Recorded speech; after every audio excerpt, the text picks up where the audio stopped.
ليكم ان شاء الله بالصحه والسلامه بالخير وطولة العمر، ونرجعوا مع الشهيوات ديال رمضان ديال لو بوفي باب المنصور.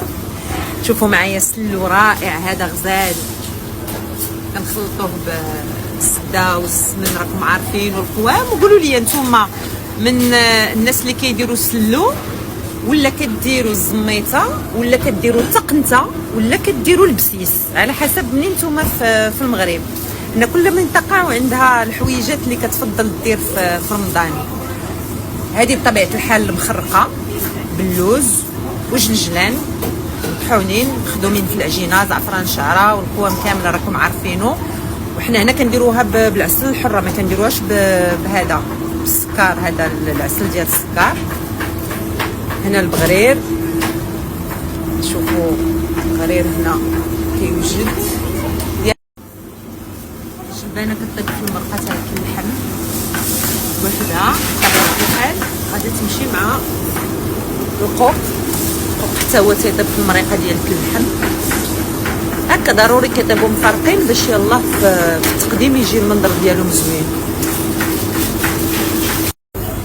هذا البطل ديال البوفي الشوا، ولكن حنا اليوم ما دايرين الشوا، دايرين هكذا الحولي طيب ديال المقلي. شوفوا كاينه البصله لداخل ومطيشه والعطريه كله بالزعفران شعره والسمن، شويه القرفه وسكينجبير ما تيكونش فيه البزار. وهذا غادي نقدموه بمطيشه معسله. هذا بمطيشه معسله غنديروه ولا بالقرعه معسله؟ مطيشه معسله. هذا كيجي رائع، الريحه ديالو كتشهي يا سلام. هنا غنشوفوا نوريكم الشهيوه ديال اللسان. هذا كيجي من داك الشيء الرفيع. دابا كنديروا الخل اللسان بطبيعه الحال تيكون مسلوق في العطريه في التوابل والاعشاب المنسمه. بعد ما كنسلقوه كنصفيو داك الماء ديالو التسليق، ها هو كتشوفوه هنايا. كنحيدوا داك اليديمه، كناخذوا غير الماء ديال التسليق هو باش كنصبوا اللسان.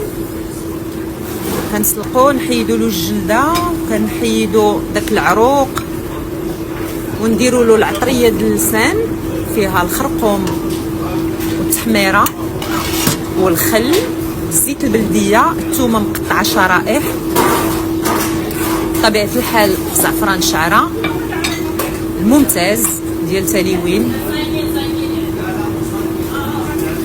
وكنديروا الزيت البلديه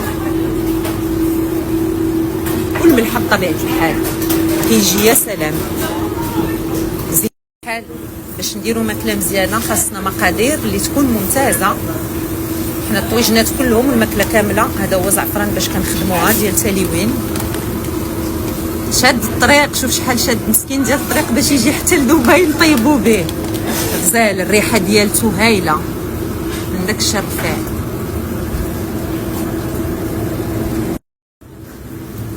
هادو لي ميني كيش بالسومون فومي، السلمون المدخن، دايرين معاه البورو، لا فوندو ديال لو بوارو.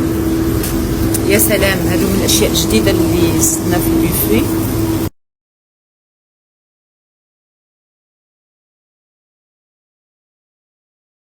الحلوى اليوم كاينين الكعاب. هذا الكعاب اللي مفندين في اللوز افيلي وفيهم الداخل لي فري سيك.